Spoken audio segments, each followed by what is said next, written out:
वादा किया था सर आय बढ़ाने का, आय तो बढ़ी नहीं, महंगाई बढ़ गई। और सर बढ़ती महंगाई और घटती कमाई के चलते आज देश को आधार कार्ड की नहीं उधार कार्ड की जरूरत पड़ रही है। देश के आम आदमी को उधार कार्ड की जरूरत है। उधार card, when you hear it as opposed to Aadhaar card, it's very appealing. But we should not mock the small borrowers who are going to the bank under Mudra loan, KCC, crop loans being taken, MSMEs are coming under ECLGS, and also Mudra, and also other small loans which many of the small business retail loans that they take.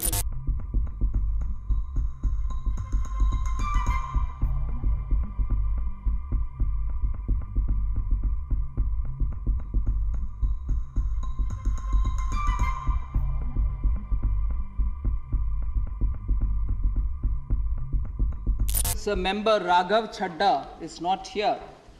I just want to highlight that he said underestimated BE numbers and mismanagement of budgetary allocation. I thought I've addressed this, but I just want to highlight the fact again that after the global financial crisis, 2008-9, 20% of the original budget came as supplementary demand for grants, 20% in 2008-2009.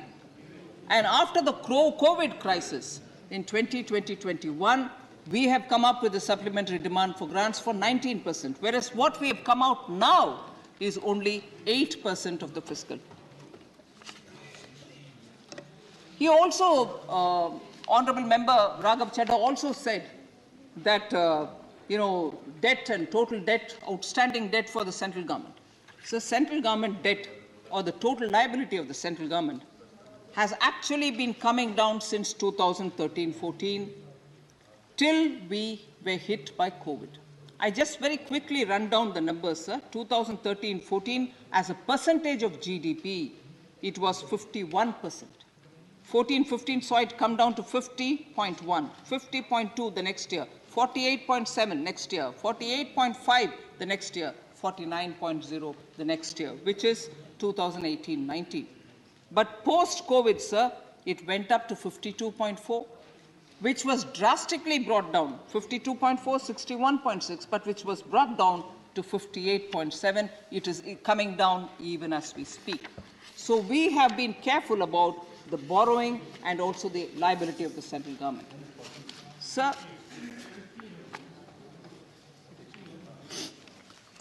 Member Raghav Chadha has also been saying things about inflation, and in a very colloquial and also very populist way, he said, what is Aadhaar card? You should actually be giving udhar cards. And he also said, inflation, the wholesale inflation, WPI inflation is high and it is in double digit. Sir, he's a qualified accountant. Honorable member is a qualified accountant. I'm not one. So with my limitation, but I still want to present before him that he should kindly look into the numbers before he speaks. He's not here, unfortunately.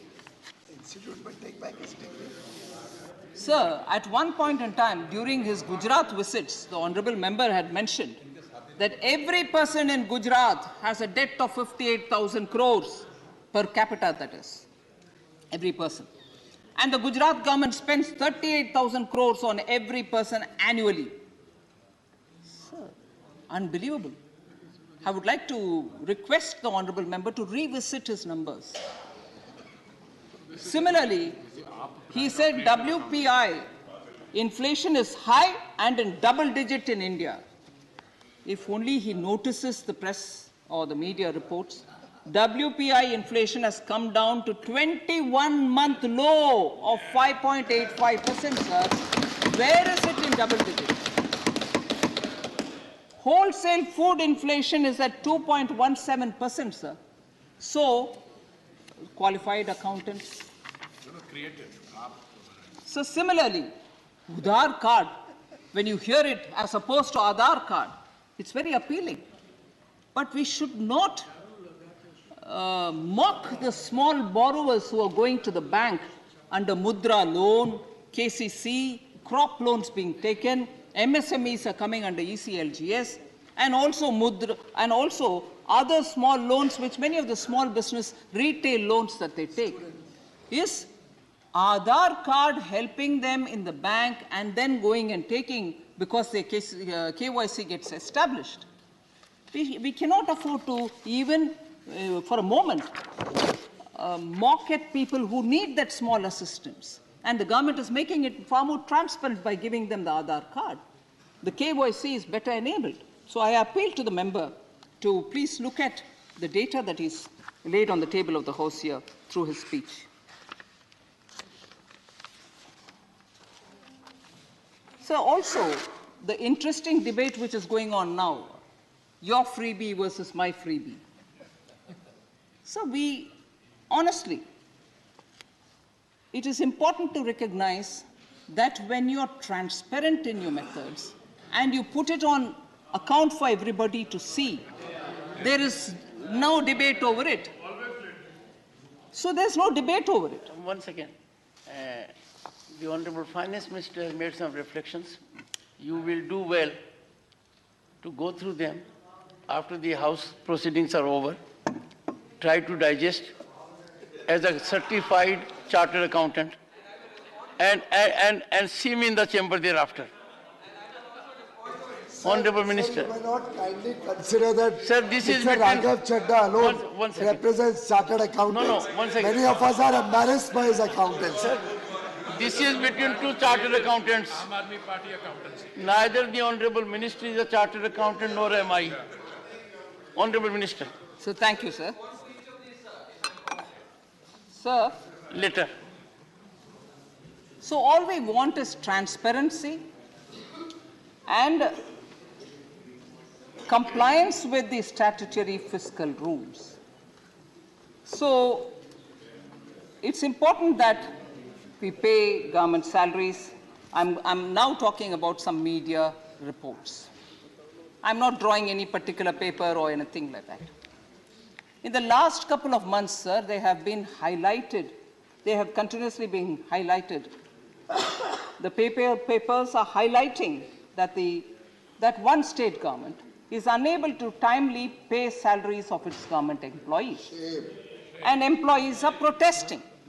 I have not named any state. But you see such reports in the media.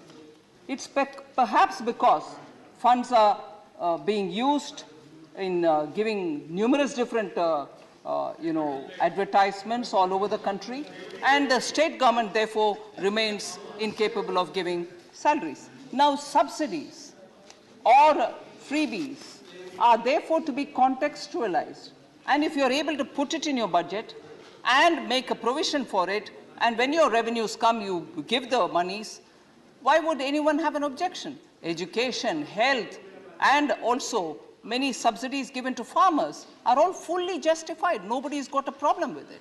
So I just want to highlight that many of these things will have to be contextualized rather than us quickly, trying to gain one or the other ground.